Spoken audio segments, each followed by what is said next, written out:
Welcome to Wrestling News Tonight. Let's talk about WWE Raw on Netflix, the episode that aired July 13th, 2026. Now, this episode, well, one interesting thing you could say about it was at least we found out about when the official return date will be for Big Cass Colin Cassidy. They had a vignette that aired on the show. It was kind of like sort of blurry old footage.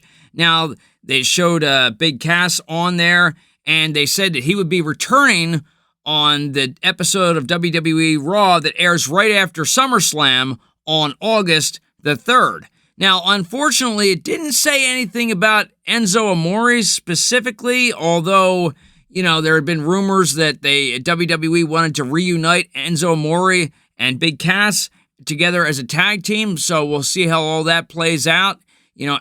So far they've only announced that Big Cass will be on WWE Raw starting on August the 3rd. So we'll see how all that plays out. Now, Big Cass had worked in WWE before, and from 2011 through 2018, and then he went back to they got released. Him and Enzo Amore both got released at that time, and Big Cass worked, for various independent promotions for a while and then in 2021, he started working for TNA Wrestling under the name W. Morrissey, and he worked there from 2021 into 2022, and then starting in 2022, Big Cass ended up, he got hired by AEW, and he started going by the name Big Bill.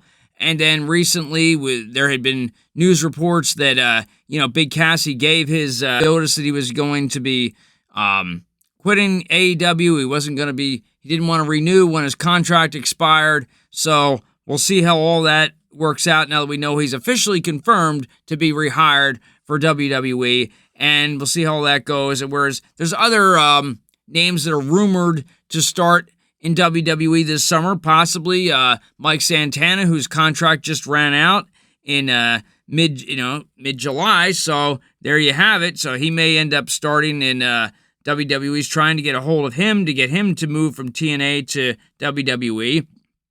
Also, let's see, what was there? There's a Hiromu Takahashi there that he's rumored to be starting with WWE, maybe, possibly this year. Now, we've already seen the rumors about Baron Corbin coming to WWE. We've already seen him being officially rehired to the company. As we saw on July 10th, the episode of SmackDown that aired, we saw Baron Corbin being officially brought back to the company. So, and also Zilla Fatu. He may, there's rumors that WWE's trying to get a hold of him and trying to get him to come into WWE. So we'll see how all that works out. Anyway, let's take a look at what else happened on this episode. And anyway, the opening segment of this episode was we had Brock Lesnar and Paul Heyman coming out and Paul Heyman said he got a restraining order against Obafemi, and they were bringing 5 people they were claiming to be police officers from the Dallas, Texas Police Department. Well, anyway, Obafemi comes out in this segment, and he wipes out all 5 of these so-called police officers, and as Paul Heyman and Brock Lesnar end up retreating during that, big mess there. And then we have our first match of the night. We have Io Sky, the 2026 Queen of the Ring winner, and she's in there versus Roxanne Perez, accompanied to the ring by her cohorts, Liv Morgan, the current WWE Women's World Champion, and Raquel Rodriguez. Anyway, as you could imagine, Liv Morgan pulled an outside distraction against Io Sky around the 3-minute mark, and then at the end, Raquel Rodriguez, she distracted the referee while Liv Morgan tried to interfere against Io Sky. Well, Io Sky fought off both Liv Morgan and Raquel Rodriguez, and Roxanne Perez got a roll-up pin on Io Sky, but Io Sky then reversed it into a roll-up pin of her own to get the win in this match at 7 minutes and 33 seconds or thereabouts into the match. So, after the match, Liv Morgan, Raquel Rodriguez, and Roxanne Perez all beat down and laid out Io Sky after the match, despite the fact that Sol Ruca, the current WWE Women's Intercontinental Champion, came out to try to help out, and Sol Ruca got wiped out in the process as well. So that's how that ended up. Well, up next, we have our next acting segment of the night. We have Austin Theory and Braun Breaker, the current WWE World Tag Team Champions. They came out with their cohorts, Maxine Dupree and Logan Paul.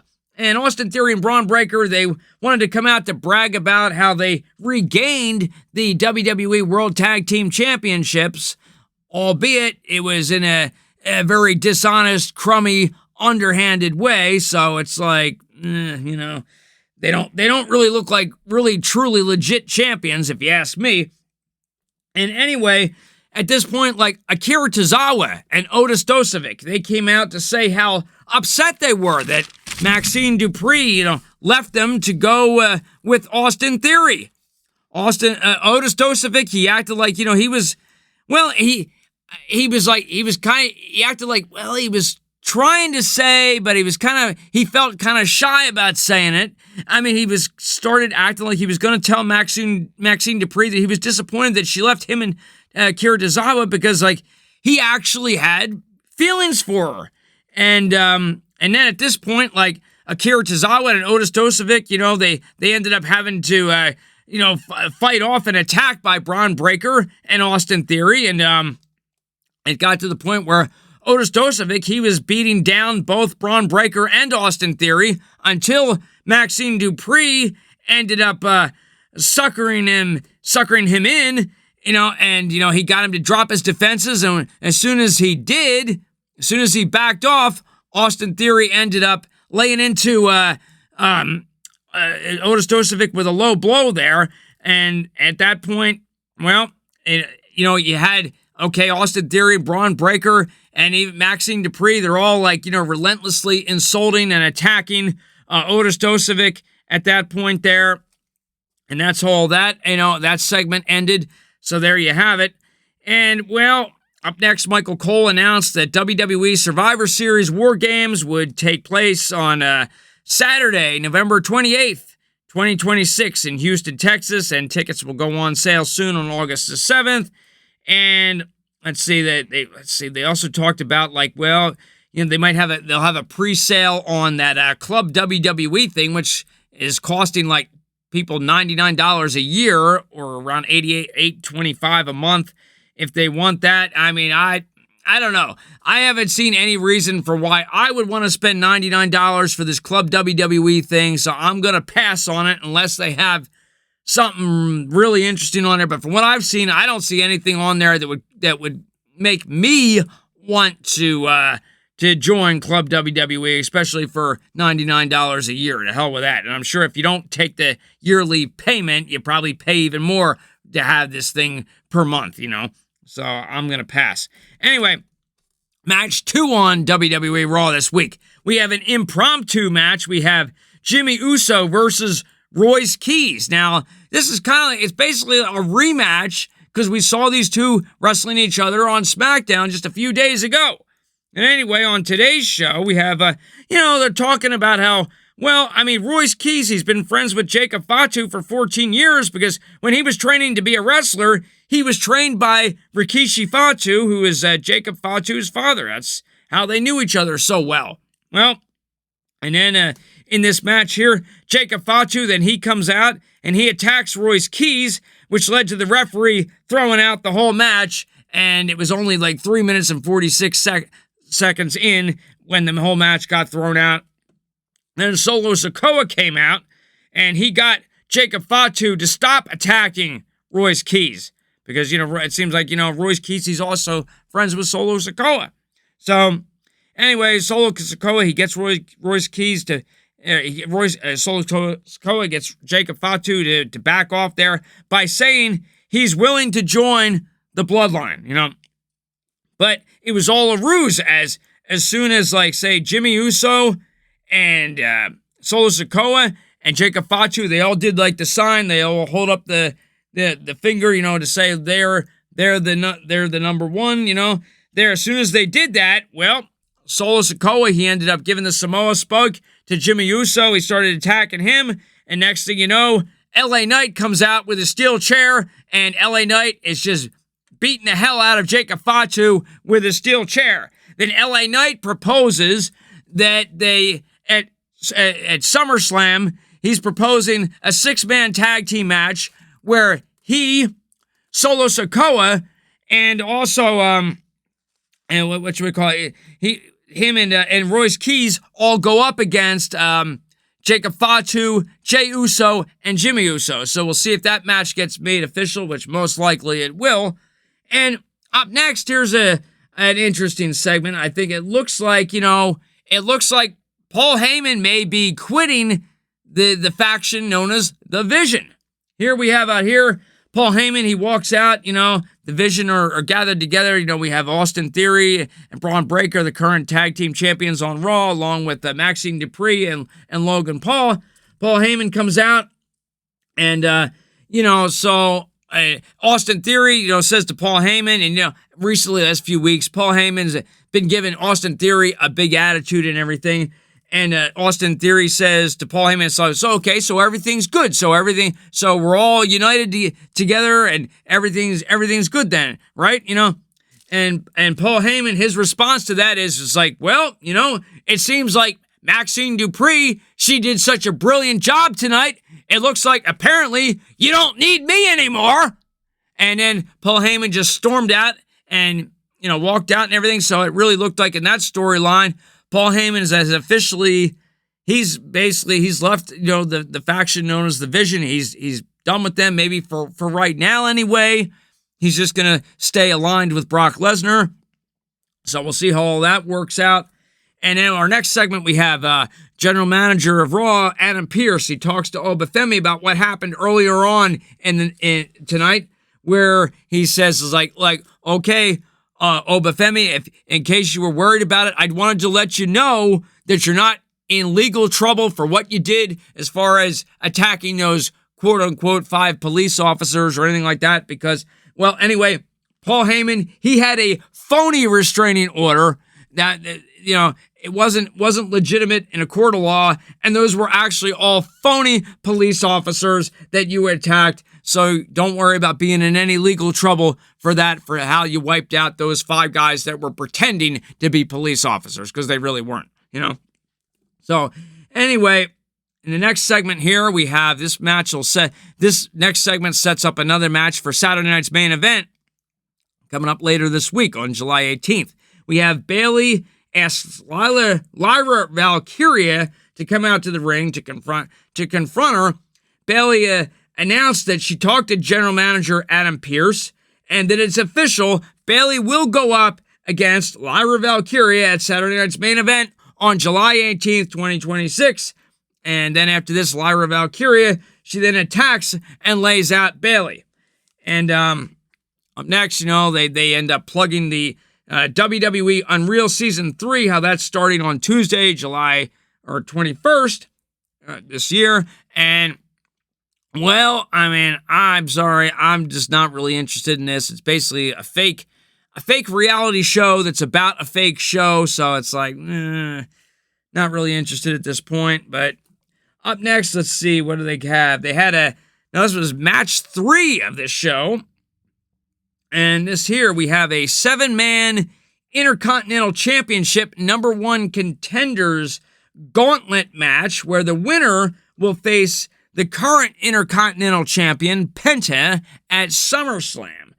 And here we have a series of 6 matches here. And now the first in this series of 6 matches, we have Joe Hendry versus Dominic Mysterio, the current AAA Mega Champion, accompanied to the ring with his cohort, JD McDonough. Now, at the end of this match here, we have JD McDonough. He causes an outside distraction, which allowed Dominic Mysterio to get the upper hand. And basically, here we have Dominic Mysterio getting allows the underhanded win by pinfall at about 5 minutes and 1 second off that distraction that JD McDonough caused. Up next, we have match 2 out of 6 in this gauntlet match that we'll see here. We have Dominic Mysterio, along here. He's still out there with his cohort, JD McDonough. And Dominic Mysterio is going up against Javon Evans. And here we have JD McDonough. Here he's interfering physically against Javon Evans, attacking him during the commercial break. And then later, JD McDonough also caused an outside distraction. Javon Evans, he ended up attacking JD McDonough for that. And then we have Danhausen coming out to the top of the entrance ramp to distract Dominic Mysterio. Danhausen did the Danhausen curse while Dominic Mysterio was on the second rope, but it looked stupid because the pyrotechnics ended up going off on the wrong ring post. So it looks like, okay, he tried to do the curse, but the curse didn't work, because it went to the wrong ring post there. So anyway, you have Dominic Mysterio, then he sent JD McDonough after Danhausen, and then after this, Javon Evans, he won it with his finishing move, the OG Cutter, at about 2 minutes and 45 seconds. And at that point, Dominic Mysterio was eliminated from the gauntlet match. Now, up next, we have match 2 of 6 in this gauntlet match here. And this was the best part of the show, in my opinion. We had Dragon Lee versus Javon Evans. And I mean, by far the best thing on the show. Had some amazing moves right there. I mean, if I was on the receiving end of some of those moves in that match, getting thrown over the crowd barricade onto the concrete floor like that, like, oh my God, I wouldn't even be alive anymore, at this point, But anyway, just when it looked like Dragon Lee was going to win, Javon Evans won it out of absolutely nowhere with the roll-up pin at 4 minutes and 20 seconds into it. So Dragon Lee gets eliminated from the gauntlet match. And up next, we have match 4 of 6 in this gauntlet match. We have Javon Evans versus Rusev. Now here, Rusev came out of the crowd and did a blindsided attack on Javon Evans. And Rusev won it at 5 minutes and 4 seconds into it when Javon Evans passed out in a submission hold by Rusev. Next, we have match 5 of 6 of the gauntlet match. We have Rusev versus Chad Gable. We have now Rusev gouged Chad Gable in the eyes at 2 different points in the match, but Chad Gable still won it with the victory roll-up pin at 3 minutes and 23 seconds into it. So Rusev was eliminated from the gauntlet match. Then Rusev held a submission hold on Chad Gable until his tag partner Ethan Page got out there to increase Ethan Page's chances of winning. And we have match 6 of 6 in this gauntlet match. We have Chad Gable versus Ethan Page. And Chad Gable had a solid, decisive win, with an ankle lock submission hold in 3 minutes and 20 seconds when Ethan Page tapped out. So Chad Gable won the gauntlet match and will face Penta for the Intercontinental Championship match at SummerSlam 2026 at the beginning of August. And it's interesting to note that, Penta's first match in WWE was against Chad Gable on WWE Raw in January of 2025. And now, where Penta, he won that match, and now here these two are coming to face each other in a championship match at SummerSlam.